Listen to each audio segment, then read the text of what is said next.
إن الحمد لله نحمده ونستغفره ونعوذ بالله من شرور أنفسنا ومن سيئات أعمالنا من يهده الله فهو المهتدي ومن يضلل فلا هادي له أشهد أن لا إله إلا الله وحده لا شريك له وأشهد أن محمدا عبده ورسوله يا أيها الذين آمنوا اتقوا الله حق تقاته ولا تموتن إلا وأنتم مسلمون يا أيها الناس اتقوا ربكم الذي خلقكم من نفس واحدة وخلق منها زوجها وبث منهما رجالا كثيرا ونساء واتقوا الله الذي تساءلون به والأرحام إن الله كان عليكم رقيبا.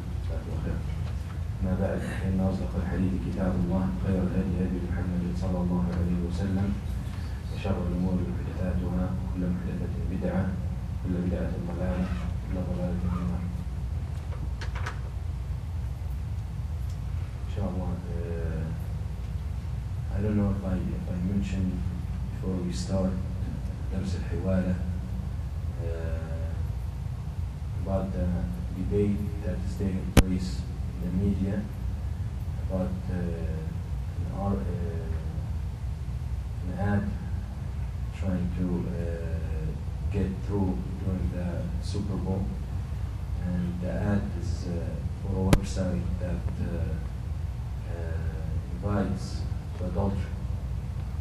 The website is the ad they're trying to get is two people, man and woman, who are having intimacy. And then at the end of the ad they write they are married, and then another second later it says but not to each other. And the website is to if you are bored with your wife or your spouse, and you can hook up with people who are bored with their spouses as well, just for one night. We have another ad that says one night stand, and a third ad that says what are you doing after the game. So that is the level of morality that the place we're living in and going to. And I said when I brought this up, I said I promise that in a matter of 50 years or less, adultery will be normal. And I was wrong, because it was less than 2 weeks.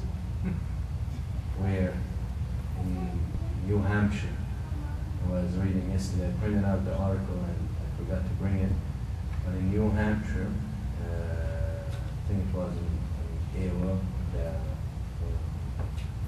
it's one of those, CNN, New Hampshire, the law used to fine the adulterer up to $1,200.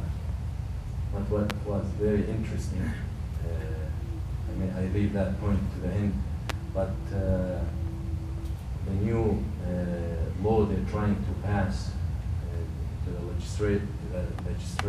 legislation to make adultery legal. That's what they're trying to do, to make adultery legal. So when I read it, I asked myself, since when it was illegal in the United States? And since when the law interferes with that? This is something, if the husband, in any place in this country, if the husband and the wife agree for the adultery, can the law do anything to them? They can't.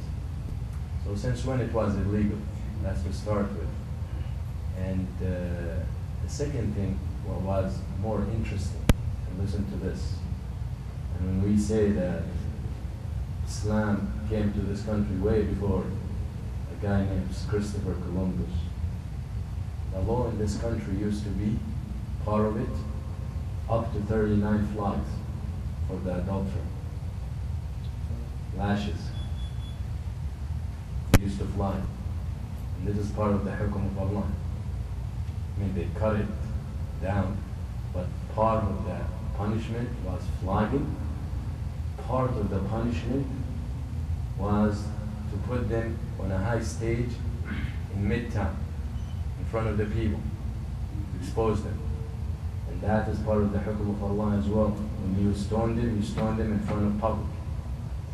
And And the third, which is the most striking, or another striking, is they used to imprison them.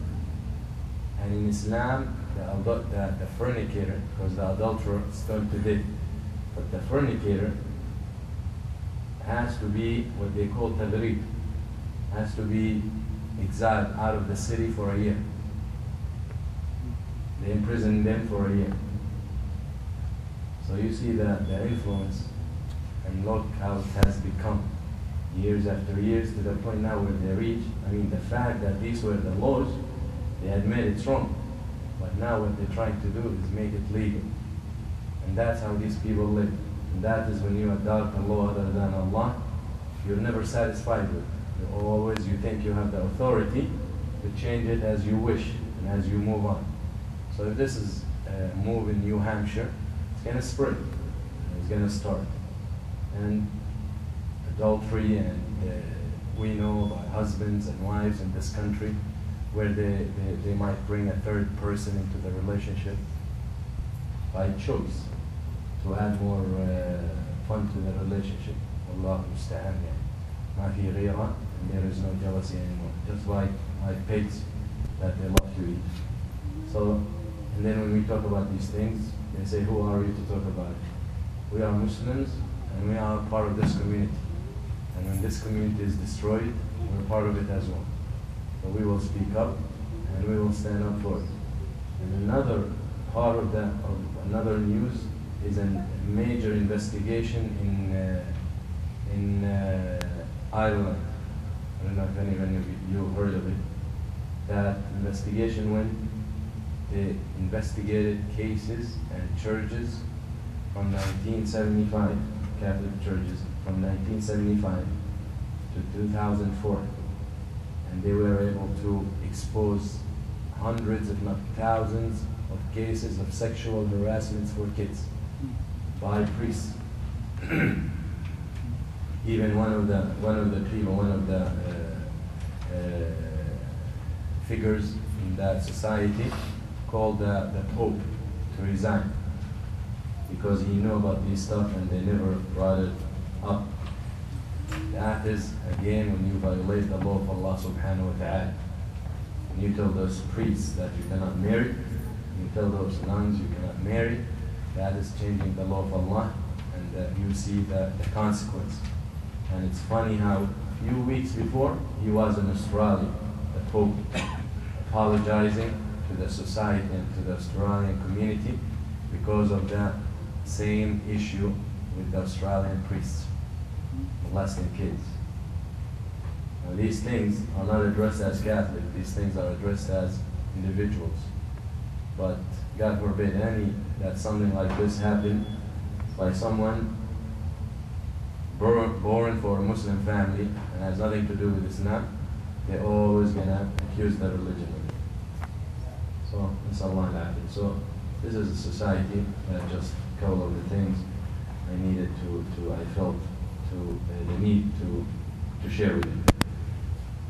Tonight, inshallah, we start Bab al-Hiwala, and Ibn Qudamah rahimahullah mentioned Hiwala or Taman in the same bab, the same part of the book. But we will talk about Hiwala tonight, and next time we start about Taman or the warranty. Hiwala, I tried to put it in an English term. I really couldn't find the exact English term. Can be money wiring, can be transferring, can be referring, all these things. But inshallah, when we talk about it and explain what it is, and explain the shuhud and the people involved and arkan, and give examples, you understand exactly what we are talking about, and you can apply that to what we practice in our life. قال المؤلف رحمه الله تعالى: باب الحوالة والضمان، ومن أحيل بدينه على من عليه مثل فرضي فقد برئ المحيل، ومن أحيل على مليء لزمه أن يحتال، بقول رسول الله صلى الله عليه وسلم: إذا أتبع أحدكم على مليء فليتم. This is really, he's talking about Hiwala, and he's talking about some of the شروط